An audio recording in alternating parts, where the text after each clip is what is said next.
former NHLer Matthew Barnaby. The man they call Barney joins us here on the show. How we doing? I'm good, boys, and retro awesome duster, man. Look at you. I wonder if underneath matches your 70s porn star. Oh, look. Absolutely. Big bush everywhere. What he is holding, what he's keeping under wraps right now is the mullet. He's got it nice and tight around the sides and top, and he's letting her go out back. It's really back in your heyday. Yeah, if you want to call me a beauty, I can guarantee that guy right there is right up there with the all-time great beauties in the game. We're unbiased media personality. Journalists. Just Calgary guys. Journalists. Calgary show. That's right. We report, you decide. Yeah.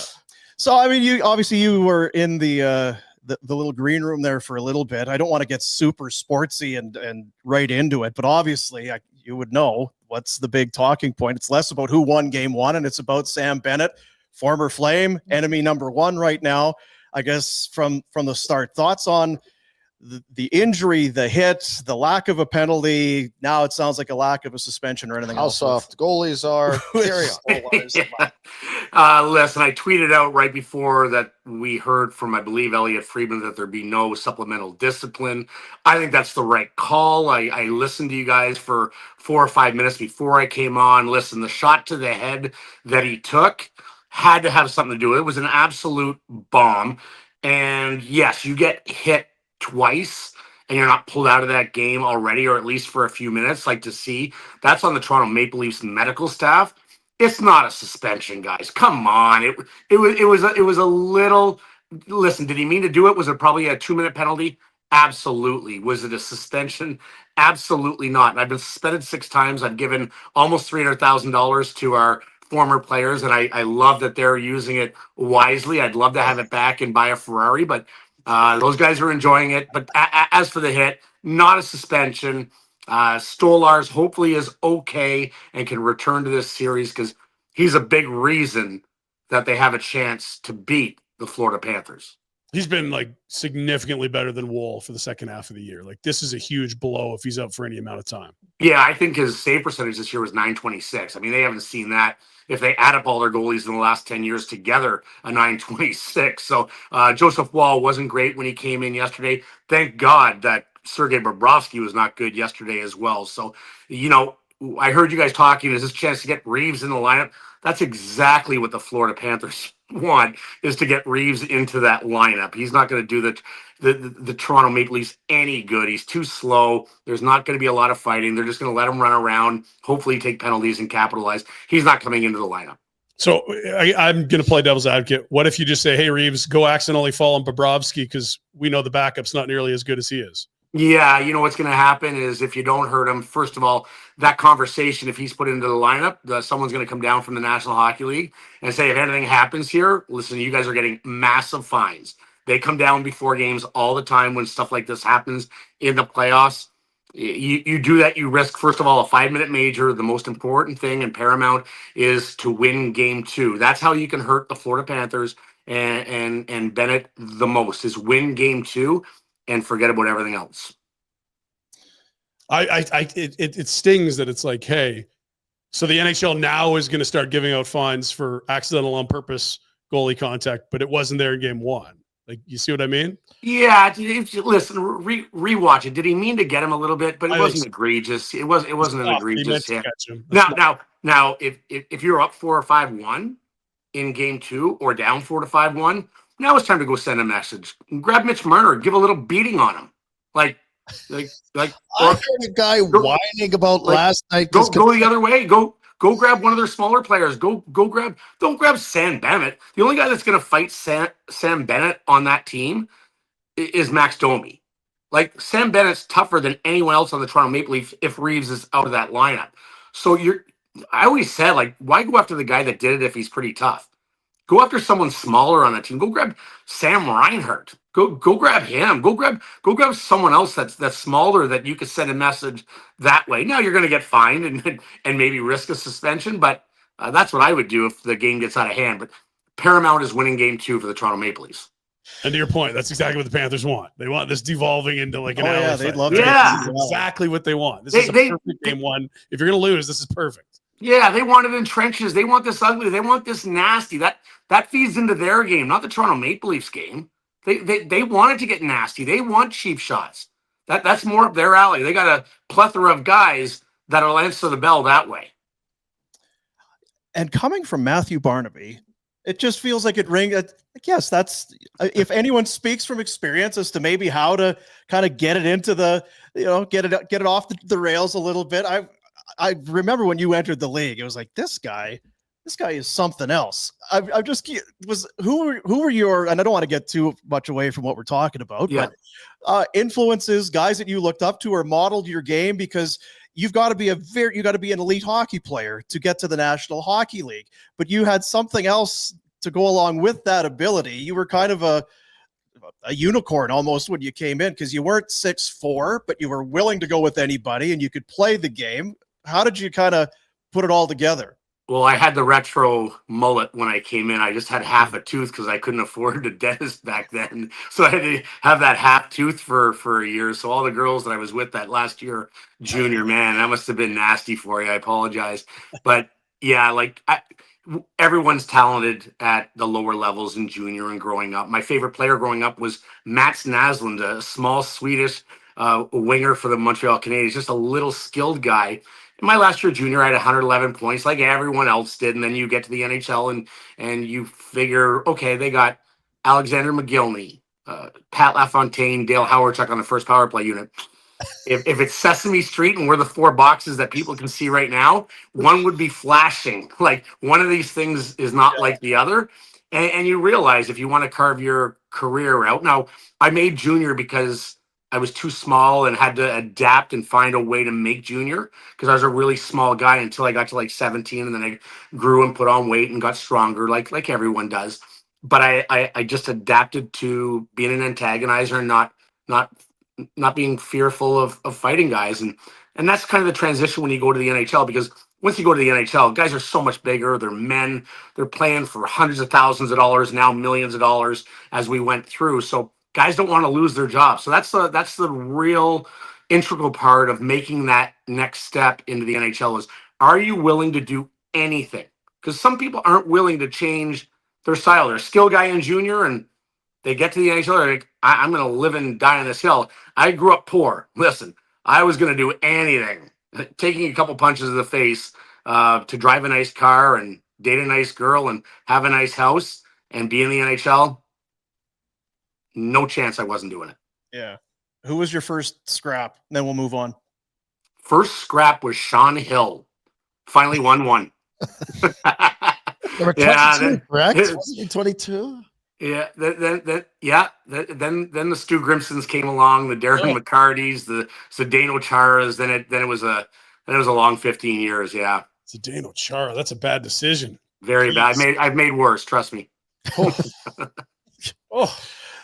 And Rhett came in this morning and he was, I know you were going to talk about it. It's like, just like the game is soft, or we've gotten soft. And I mean, there is that fine line. You don't want anybody getting hurt and puking on the bench with a brain injury. But at the same time, it's like, this is why we wait all year, is for the physicality and the intensity to ramp up. And all things considered, to your point, I don't think it's a suspension. At first, when I was watching, I'm like, the goalies, I thought he was taking a dive. I thought he was trying to get a call on Bennett. And then in hindsight, he is injured, because it looked like he got bumped in the crease and then laid down. I was going the other way on it, but it does feel like the game has certainly changed. And Stolarz, but I don't listen. know. I think we're all in the same. There's no game in the world. You go. I'm a big NFL guy.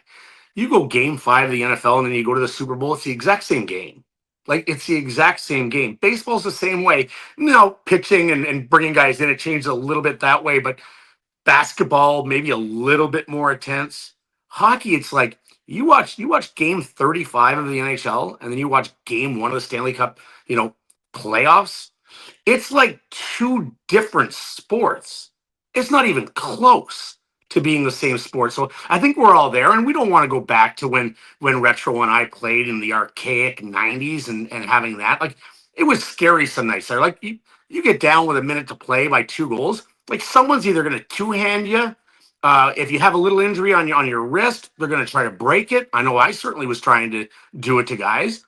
and we don't want to go back to that level. Like that was insanity. So, but we do appreciate the physicality that gets amped up once we get to the playoffs. And that's why it's so good, why it's the best sport in the playoffs by far. And I don't even think it's close.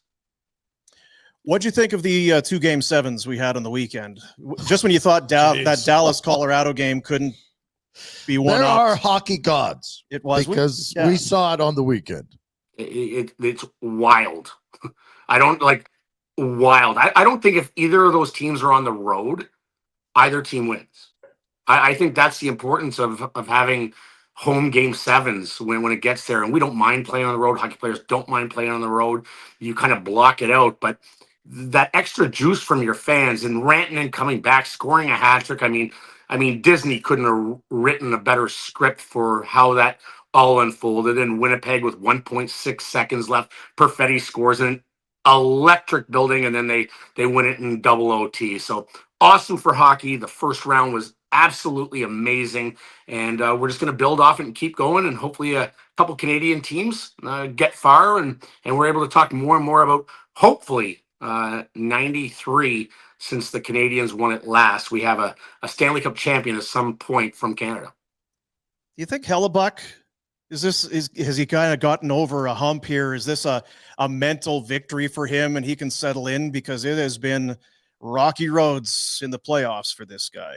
Yeah, very tough on the road. I mean, those numbers are atrocious. I mean, awful. And some of the goals are just flat out bad. And mentally, I've never been a goalie. I've seen some mental guys when it comes to fighting the puck. Listen, when I played in New York and Mike Dunham was there, a great guy, but he didn't believe he could stop a puck. And you know what? He didn't stop a puck. Yeah. He didn't stop one.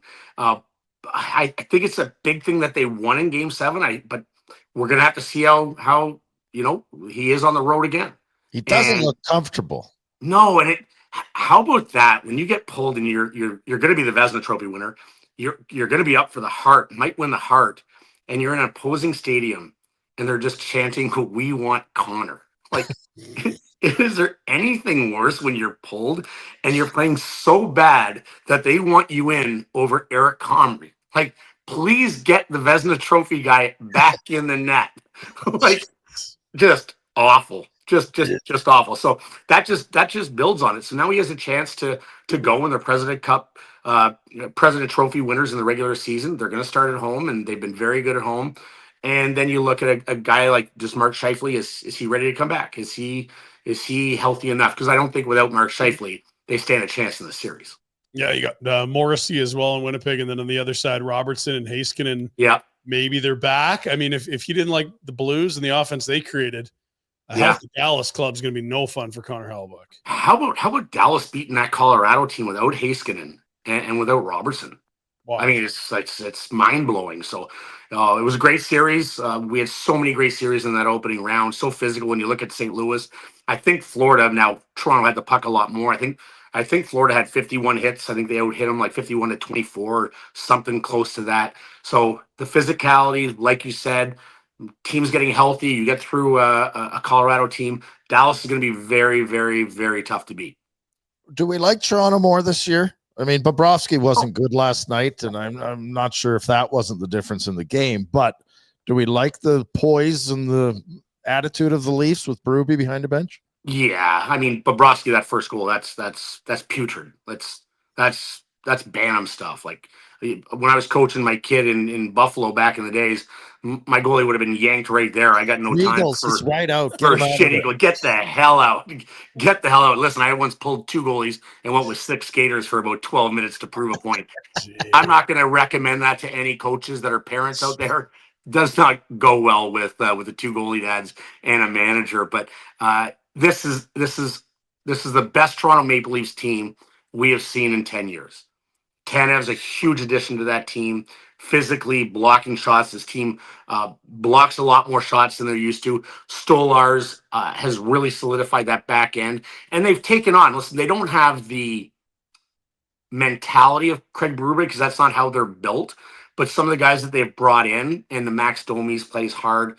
Matthew Nyes can bring that element of a power forward. Tanev. They do play deeper down that lineup a more physical style. They're never going to be the Florida Panthers. They don't have the horses to be able to play that game. They're a skilled team that has a very good power play when it's rolling, but you can see the mental makeup of the team that when Florida came back and scored 2 in a row, boom, they score again. Florida scores, boom, they come right back. So you look at the timeout that Craig Berube called, calmed everything down, and went from there. I think that's the calming influence, as well as just what it takes. Like, Craig knows what it takes to win. He's won with the St. Louis Blues, and they kind of had a similar makeup to a Florida Panthers team. So he knows what they're trying to do in this series as well. Yeah, correct me if I'm wrong. I think Treliving's remade the entire blue line basically there. Like OEL is this summer. Carlo's at the deadline. He's 6'5" defender. You love that. Tanev, he's always loved. Brought him to Calgary as a free agent years ago. McCabe from Chicago. Yep. Benoit from Anaheim. Like, there's some guys with dirt under their nails there. That was always a spot on this team where you're like, yeah, okay, they're all right, but are they tough enough? Like, that's 5 of 6 defensemen they're starting. Treliving guys that all got some moxie. Well, Carlo was the big pickup at the deadline. I can't even believe they got him from there for what they paid. I mean, he's a tremendous defenseman. You talk about the size, Benoit on the third pairing. That OEL obviously can create offense and is a great skater. He's a mature guy, right? A mature guy that's played in the league for a very long time. So this is a much better defensive team than they've been in the past. But Stolarz is the key to this team. I think if Joseph Wall is there for the rest of the series, it's going to be a tough go. Florida's going to be a lot better in game 2 than they were in game 1. And Bobrovsky's going to be a lot better than he was in game 1. So this series is far from over, but in jest, this is the best Leaf team we've seen go into the playoffs in a long time. I'm intrigued by all 3 series this round. Yes, all 3 of them. All 3 of them. Right? Math. All 3. My math in Ottawa mustn't be great. Are you doing Calgary math? Is anybody listening or paying any attention to Washington and Carolina? It has not been mentioned in my world. No, Carolina's going to win that series. I don't think Washington is that good unless Logan Thompson stands on his head. I think Carolina's way better. But yeah, it's definitely the least talked about series out of all of them. I think you only tune in to see if Ovi's going to score a goal in that series. So Carolina's a good team, very fast. We knew they were going to make easy out of New Jersey with no Jack Hughes. I don't think this series is going to be any tougher for the Carolina Hurricanes as well. Goalies are interesting there. Like, is Freddie Anderson good to go? Is he gone for a bit? Is Logan Thompson ready to go? Is it Charlie Lindgren? Yeah. I'm not trying to make this an exciting series because I kind of agree it's not. But they're not bad teams. They're just not particularly interesting, I suppose. Like Carolina they've won around 7 years in a row or something crazy. Still don't care. I feel no emotions. Yeah, you never think about them, do you? And literally, like, last 7-8 years, they've been the model of consistency when you just talk about getting there and playing and just disposing of teams and moving on. So, but yeah, it's Carolina. We don't really talk about them till they get to the conference finals or the finals, and then we go from there. Yeah. So what's keeping you busy? What's going on in your world these days? I do a lot of events. So Alzheimer's, I was up in Edmonton a few weeks ago. I was in Toronto this past weekend, raised 1.1 million in Edmonton, 1.4 million in Toronto. So a couple of good events. I'm headed to Windsor this week, and then I go back out to Calgary for their Gordie Howe Cares Pro-Am that always raises between like 1.2 and 1.4 million. And then I just go see my kids. My son's a hockey player in France, and he lives in Buffalo in the summer. My daughter lives in Tampa, so I go to see them a bit. And now it's golf season in Ottawa for about 3 weeks. So yeah, I'll get to play a few times up here. And I spend the winters in Florida, so not too bad. This old body needs a little sunshine.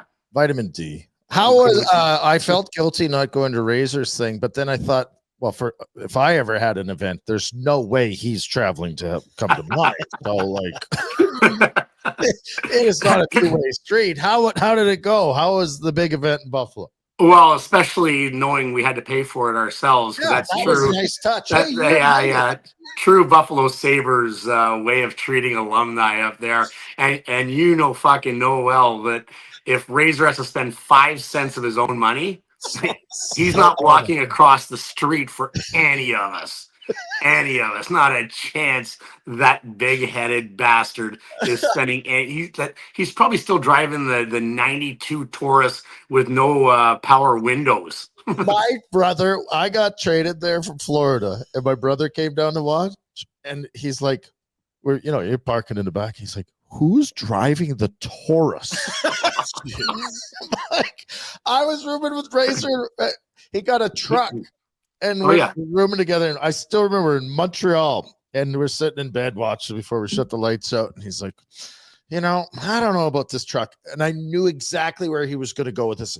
I looked over. I said, if you tell me you can't afford gas, I'm leaving. I'm going to rent my own room. I don't care if. Well, it's expensive. This gas is way more than the Taurus used to be. I can tell you, I lived with him 2 years. I've fought him so many times and love the guy. Like, he does so much for charity, but the cheapest. Like, listen, I guarantee when he goes down a hill, he puts his car in neutral to save on gas. Right. That's how cheap he is. And I remember living with him. He had the Taurus, and he goes, hey, do you want to ride with me to the game? I'm like, not a chance. Am I seeing someone? Is someone seeing me get out of the car in the NHL in a '92 Taurus with no power windows? Not a chance that it's going to happen. But it was a great event. He was awesome. The speech was great. He said he loved me, he hated me, he loved me, he hated me. But yeah, he's done a lot of good for Buffalo, and it was well deserved for as many years as he's been in that organization. It's turning it off at stoplights to say. That's right. Yeah. Hope it starts. Oh yeah. He was the original before the cars actually shut off when you stopped at a light. He actually did it himself. Didn't he go hunting and have like a bloody deer in the trunk or something? It was just gross. Yeah, he's one of a kind. He's one of a kind. He's the only guy that goes on a 7-day road trip to the West Coast and brings a toothbrush. Oh, maniac. Which Brad May might have shoved up his ass one day. Rumors. Unsubstantiated. Allegedly. Who knows? Allegedly. Fella, thanks for taking some time for us today. We appreciate it. Thank you. Awesome work, guys. Cheers, my man. See you guys in a few weeks in Calgary. Awesome. Love it. Thanks, awesome. Man. See ya. There you go. Matthew Barnaby, good guy, former Sabre. And as we say, a beauty. Hey, buddies, thanks for watching. We appreciate it. Also, if you could throw in a like and subscribe, it does help us out with what it is we are doing. And check out more at flamesnation.ca.